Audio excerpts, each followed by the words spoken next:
And our backyard looks like a war zone. Now at 5, hurricane-force winds wreak havoc on Utah. Widespread power outages that could last days. We're with residents tonight as they survey damage, and more wild winds are expected. And those wicked winds ripping through northern Utah, and we're not in the clear just yet. Amping up for round 2 and cold air settling in. Details in Utah's most accurate forecast. And I'm Nick McGurk live in Centerville, where you can see this extensive damage. Branches, trees, as far as the eye can see in some neighborhoods. When will power get back on? We're asking that question. We're giving you some answers coming up. Live from Utah's first TV station, ABC4 News at 5 starts now.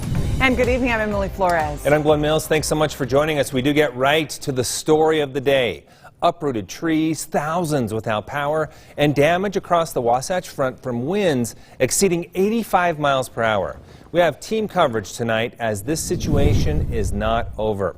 Northern Utah correspondent Jordan Verdadero is covering our roads as semi-trucks have overturned from Salt Lake to Box Elder counties. Rosie Nguyen is in Salt Lake City with residents as they survey damage to homes and property. And Nick McGurk has the very latest on our power outages as crews work to restore power to 178,000 people. We'll turn now, though, to Chief Meteorologist Lana Brophy to kick off our team coverage as she's tracking the very latest on these winds. And Alana, we know that the worst is behind us, but it's not time to let up our guard. You're right. We're not out of the woods yet, just yet, Glenn. This historic wind event rivals the 2011 wind event and is more widespread. We are not in the clear as we head into tonight. North Ogden all the way down to Canyon Rim, looking at winds increasing for the next several hours, getting above 50-mile-per-hour gusts. And we know that intensity is really going to focus on Centerville all the way up to Layton with gusts higher and closer to the 70-mile-per-hour range. As we look at the damage, we know it is widespread. This downslope event caused those high wind gusts at the University of Utah, 89 miles per hour. We saw the U closed and plenty of downed trees. The avenues is a mess with trees across the road and homes damaged. 63-mile-per-hour gust in Salt Lake. Rose Park, one of the hardest hit areas, will be cleaning up for quite some time. We move further north and places like North Salt Lake and Woods Cross dealing with those power outages and fallen branches. The Bountiful Bench getting gusts in the 60-mile-per-hour range with blowing debris. Centerville, a 75-mile-per-hour gust. Legacy Parkway was a mess with toppled semis out there.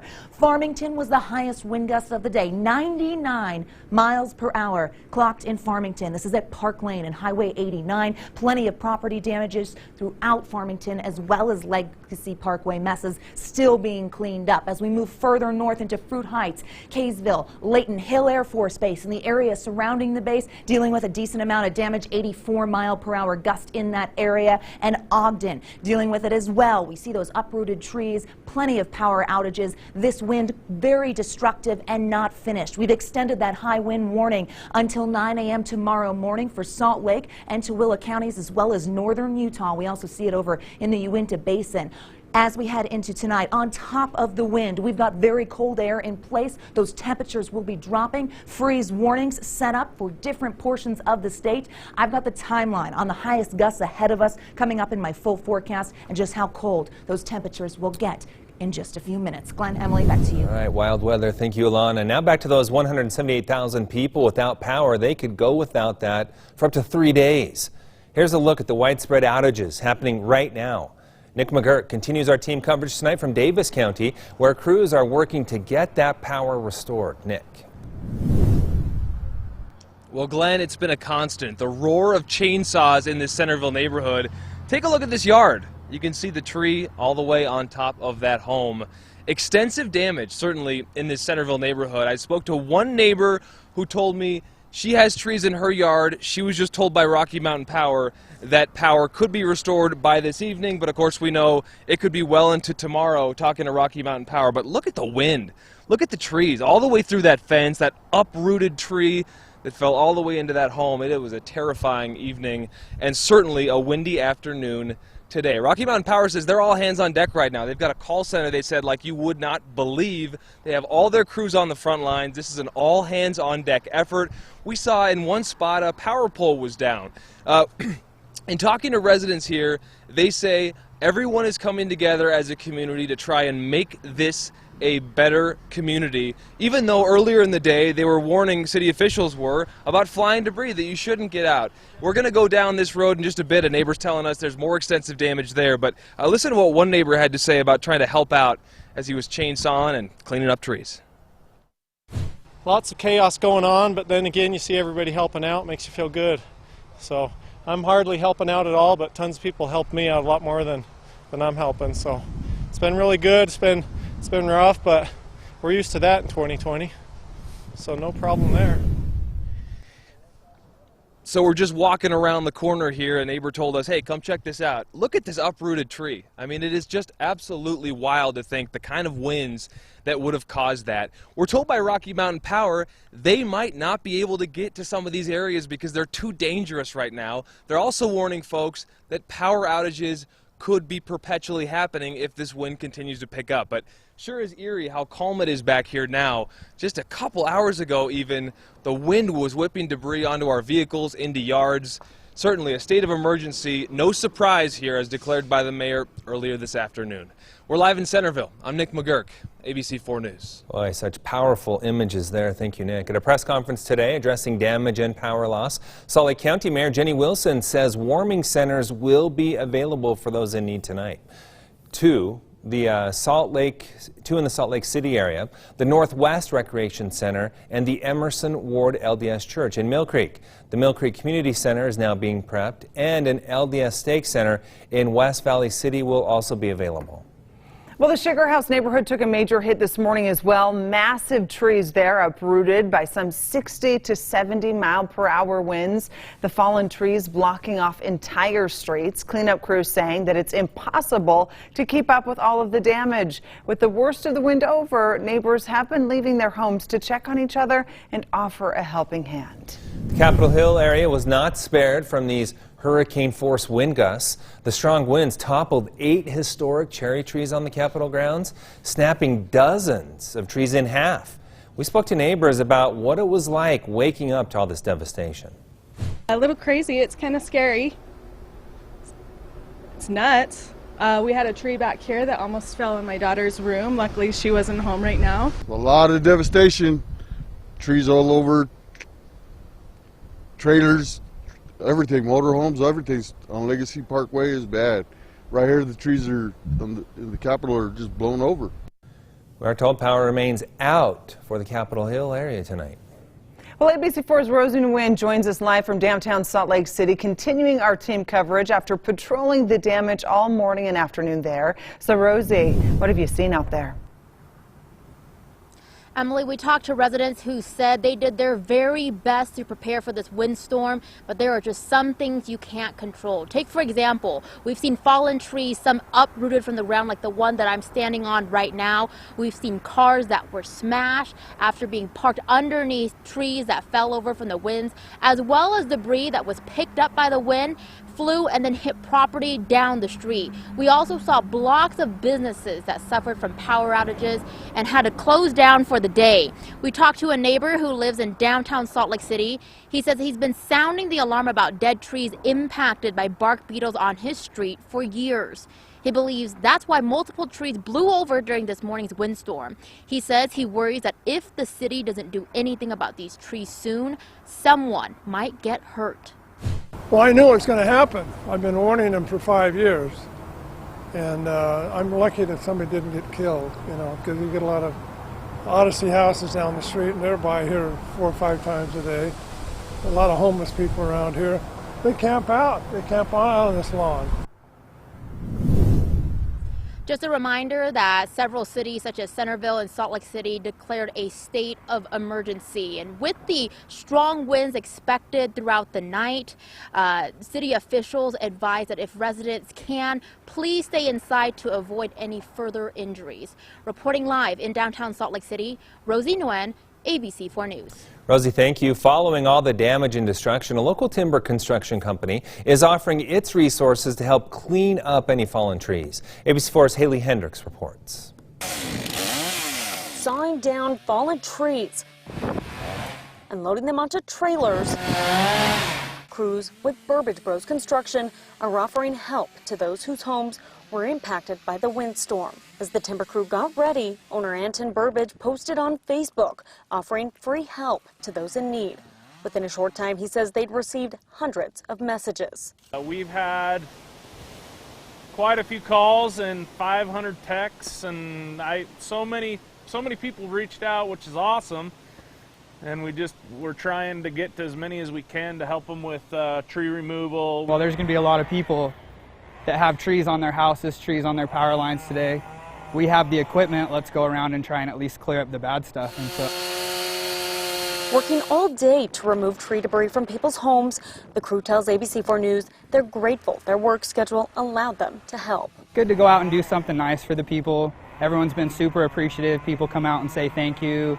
Neighbors are out helping their other neighbors. It's just kind of a cool day to be out here. Oh, it makes me feel awesome when you can help people, right? That's what this life is all about, is helping people out and, trying to do good for others. As of Tuesday afternoon, crews removed trees from nearly 10 homes. Reporting in Kaysville, Haley Hendricks, ABC4 News. All right, thank you, Haley. Well, now to Willard, where ABC4's Northern Utah correspondent Jordan Verdadero is keeping her eyes on the roads there. Yeah, 45 semi-trucks have tipped over from these winds. Jordan, any injuries?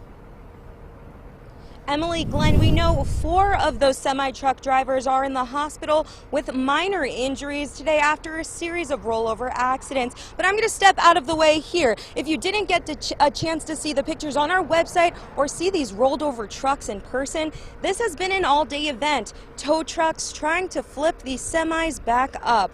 UDOT leaders say a number of rollovers happened when truckers were parked and the driver wasn't buckled in. We've been driving on I-15 and US 89 between Davis, Weber, and Box Elder counties. If you've driven at all today, you've probably noticed several semi-truck drivers pulled over to the medians and in parking lots to avoid rollovers. And that's after the Utah Highway Patrol restricted semi-travel in Davis, Weber, and Box Elder counties earlier today. I spoke to a truck driver who struggled to get his drop-off location due to these conditions. He says in 27 years of driving, he's never been so nervous to be on the road. Yeah, I looked in the mirror when I was coming into the parking lot, and my tires came up off the ground on my trailer. Utah Highway Patrol is restricting semi-truck travel in Davis County, but they've temporarily lifted the restriction on Box Elder and Weber counties. Leaders say they expect the restrictions to go back into place tonight since the winds are expected to pick up. Semi-drivers are asked to please avoid the area, find shelter, and park perpendicular to the wind if possible. And if you are driving tonight, please make sure you're wearing a seatbelt. Just be safe. Reporting live in Willard, Jordan Verdadero, ABC4 News. Thank you, Jordan. Well, still ahead, an undercover human trafficking operation taking down a ring right here in Utah. It's a story you'll only see here on ABC4. Plus, as we face these intense winds, firefighters continue to battle wildfires in our state. Now a warning about wildlife being pushed into residential areas. And there's that live look outside our Colonial Flag Tower cam. Wicked winds continue to whip through northern Utah, increasing as we get through the next several hours. The timeline on these peak gusts coming up in Utah's most accurate forecast.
Time now for Utah's most accurate forecast. Weather rate certified 9 years in a row. Well, with so much going on in the weather world and more winds on the way, let's take a check on the weather. Chief Meteorologist Lana Brophy standing by now with the very latest on the wind and the cold. Lana, this is a shock to the system. Very much so, guys, and we call it history in the making when you deal with a wind event like this. We're starting with time-lapse video from Davis County, and you're watching those easterly winds push those clouds, but you also have the northerly winds, and the wind gusts are whipping, knocking down trees, downing those trees, causing power outages. It has been a wicked event that we continue to deal with. What are these downslope winds? Well, this is a big event, and we get that wind flow over the mountains. Strong winds coming over the mountains, and it's colder air. Colder air has to sink, so as a result, it starts to head down the mountain, which actually accelerates it. So by the time it gets to the bottom of the mountain, we get very gusty conditions at the mouth of the canyons, which is what we have seen today. That downslope effect brings the damaging winds in, and we're not completely done yet. High wind warning holding on in northern Utah through 9 a.m. tomorrow morning. So we know as we head into tonight, we're going to see an increase in those winds. Take a look at the Wasatch Front. We see Salt Lake all the way to Brigham City, and you see these numbers as we get to 8 o'clock, a steady increase as we get to midnight, with those gusts really peaking in the mid-60 range by 1 a.m. in Farmington and Centerville. Bountiful getting a 61-mile-per-hour gust. Again into the overnight, strong winds targeting Ogden all the way down to Centerville with the strongest gusts. But you look at this area where that high wind warning is in effect, and it holds on, and we don't really see it decrease until late morning tomorrow. On top of that, boy, do we have cold temperatures. You feel it. Numbers in the 50s along the Wasatch Front. The average this time of year, 83. Colder air filing in behind that cold front, 71 in St. George. 24-hour temperature change will make your jaw drop. 42 degrees cooler than where we were at this point yesterday. What a drastic drop in numbers with that cold air filing in behind the front. And some snow. Yes, snow on top of these wicked winds. We were dealing with some snow up there at Alta. Great video here. But also we saw flurries flying along the benches and in Park City and around Summit County. Look at the winds blowing. That is very tough conditions, and one of the reasons we've got a winter storm warning still in effect for the Uinta Mountains. Winter weather advisory there in southwestern Wyoming, as well as for the Wasatch Plateau, Book Cliffs, Tavaputs. They will also see snow at the higher elevations, 6 to 12 inches possible for the Uintas as the moisture really targets eastern Utah. Futurecast shows us just that, and you watch that moisture and those strong northerly winds bringing in that colder air into tonight. As we watch the Futurecast into Wednesday and Thursday, look at that swath of moisture getting over towards Castle Country, and the Uintas really going to get hit hard with this. We will continue to see gusty conditions, increasing wind for the next couple of hours by Wednesday and into Thursday. That moisture still stays on the eastern side of the state, becomes a little more widespread in south central Utah with the possibility of a storm, but drier on the west side of the valley. Temperatures will start to rebound, but it will take a day or two, so be ready for those cooler numbers. Speaking of cool, how about downright cold? Overnight lows tonight looking just frosty, 20s on the backside of the Wasatch, including Heber, Park City. Look at those numbers, 26 in Morgan, 28 in Huntsville. Wasatch Front, a mix of 30s, 40 in Salt Lake, 41 in Ogden. A very cold start to the day tomorrow. We've got a freeze warning for a lot of locations, and that is why 60s for daytime highs, 76 in St. George, 60 in Moab. We just know this colder air is in place, and the winds are something we're still going to battle. St. George 7-day showing the numbers rebounding into the 90s by the weekend. Clear skies, but cooler air, only 76 for that high on Wednesday. The Wasatch Front will see those 60s hanging around for the next 2 days. Gusty conditions through tomorrow morning, especially in the areas hit hardest. That includes Salt Lake County, Davis County, and Weber County. Numbers getting back to the 80s by the weekend. History in the making. This is a historic wind event. We saw one similar in 2011, guys. This one more widespread and worse. Ooh, you can feel it out there. Thank you so much, Alana, for keeping on top of it. Now to our fire tracker coverage. We start with the William Fire. That's the one near Santa Quin. It's burned nearly 4,000 acres and is only 18% contained. Monopole Road is now closed at the time because of it. Fire investigators say target shooting is to blame.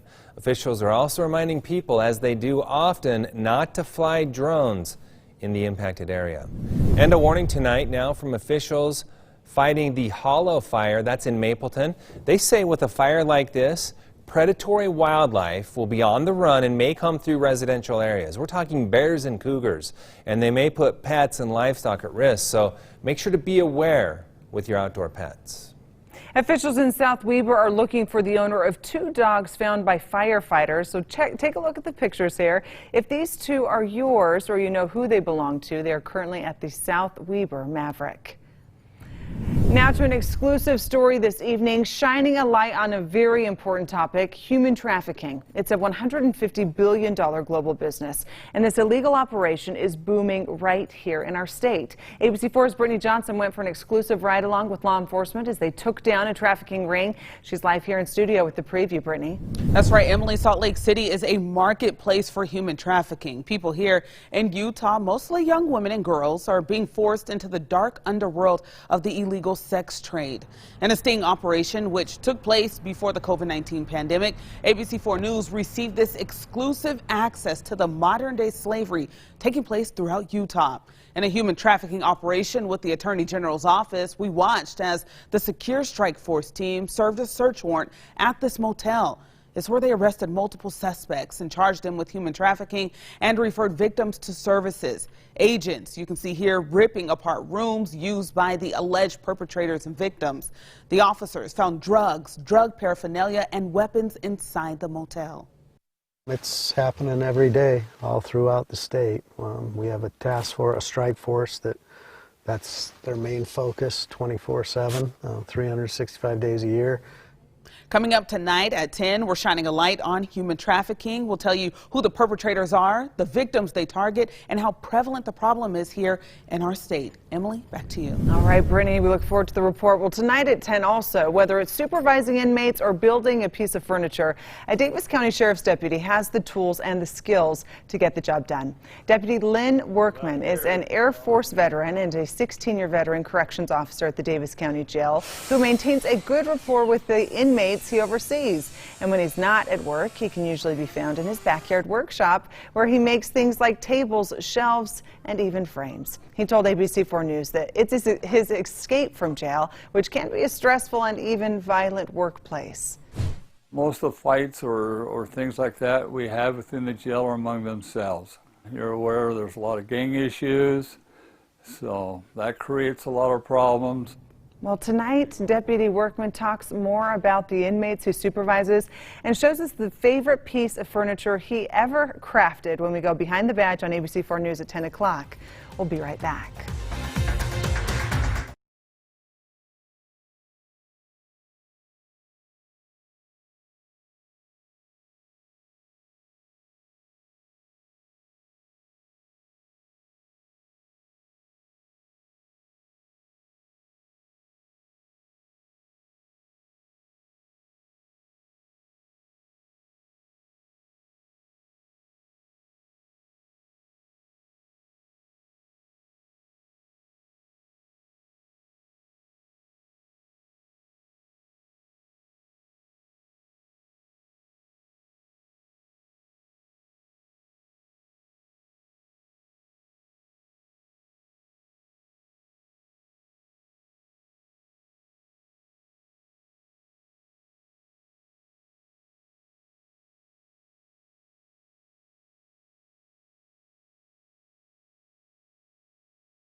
Say it isn't snow. Seems a little early to me, but I guess it's a happy sign for skiers and snowboarders, right? Yes, this is a look at Solitude's first snow of the season. So it's not a lot, as you can tell, but it is enough to get the snow enthusiasts excited. Alana, is Grant just itching to get out there? Oh, powder hounds are ready for winter at any time during the year. So the answer to that, yes, we did see flurries along the benches and in Summit County. We've got cold temperatures into tonight, but we're not done with the winds. From North Ogden all the way down to Canyon Rim, we are going to see winds increasing yet again. So we're looking at gusts 50 miles per hour plus in the orange. We zoom in and we can see the area that will see close to 70 mile per hour winds yet again.